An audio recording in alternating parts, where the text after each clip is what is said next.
consumers are feeling and spending and planning, and it looks pretty good. And we've heard that from other airlines, too. Well, I'm glad to hear that. But I mean, if you look at, I mean, obviously, those are anecdotes. I mean, if you look at the data, I'm not sure I'd come to the same conclusion.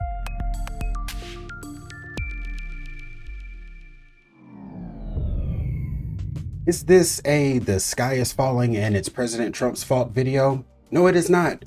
This is an observation of an economic assessment and asking the question if recent events alter that assessment. See, before the conflict with Iran even began, one of the most respected voices in economics, Mark Zandi, had already warned that the U.S. economy could be heading towards a recession. Now, that's not just a random opinion. So before we jump into what he said, let's answer a more important question. Why should we even care? Who is Zandi? Zandi is the chief economist at Moody's, and Moody's is one of the big three credit rating firms in the world.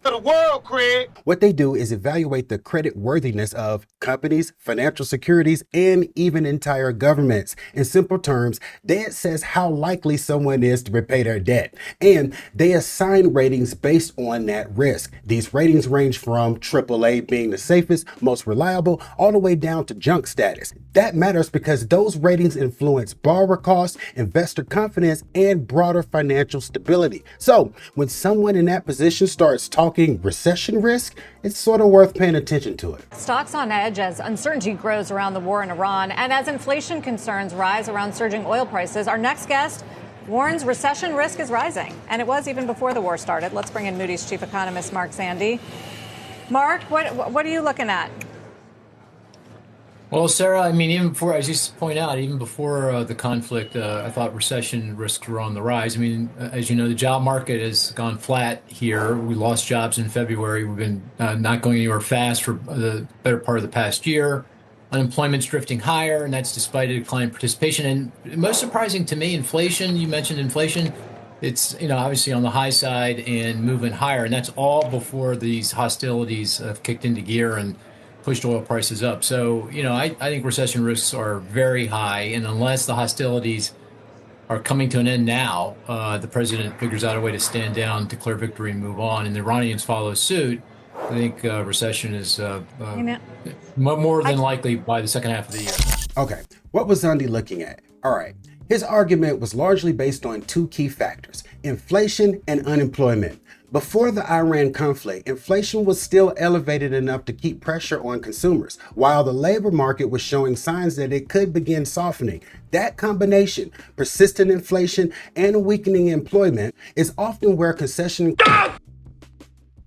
concerns begin to form. But here's where things become a little bit interesting, because data has started to shift a little bit. We now have a ceasefire, which at least temporarily reduces geopolitical pressure. And we've seen March labor figures come in better than expected. This is showing signs of a more resilient job market than most people had anticipated. So now the question becomes, does this data change the outlook? I'm sure you were pleased with the jobs numbers, 178,000 jobs added during the month of March. Do you think that reflects any impact of the Iran war and the fact that corporations maintained resiliency during some of the geopolitical risk?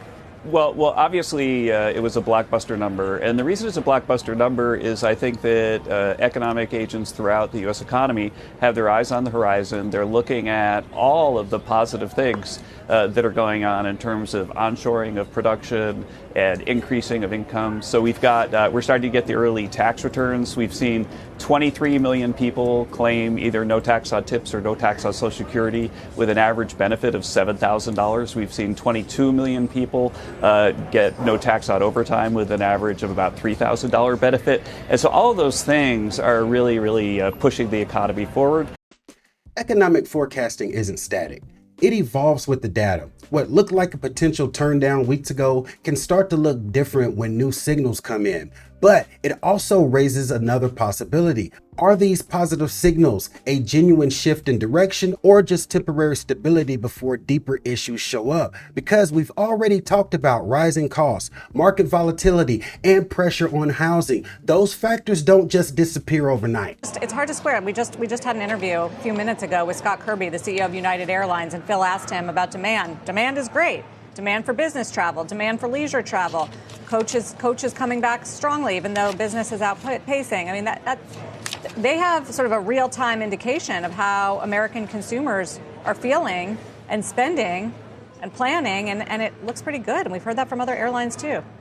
Well, I'm glad to hear that, but I mean, if you look at, I mean, obviously, those are anecdotes. I mean, if you look at the data, I'm not sure I'd come to the same conclusion. I mean, retail sales have gone kind of sideways here since the end of last year. Vehicle sales are down. Home sales are very weak. They're down. I don't know that the consumer is really doing all that well in aggregate. I mean, obviously, there's differences across the income distribution, but that's before people were paying $4 for a gallon of regular unleaded, right? I mean, if you go back 3 weeks ago, we were paying less than $3. Now we're paying $4. And again, for high-income households, no big deal. But for lower middle-income households that many are living paycheck to paycheck, they got some tough choices. So now we're left with a more nuanced question.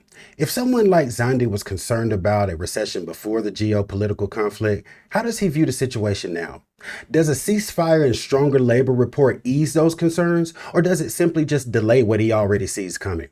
Because this is where understanding the economy gets a little bit complicated. It's not about one data point. It's about how multiple data points interact with each other over time. And right now, what we're seeing are mixed signals, shifts in conditions, and a lot of uncertainty.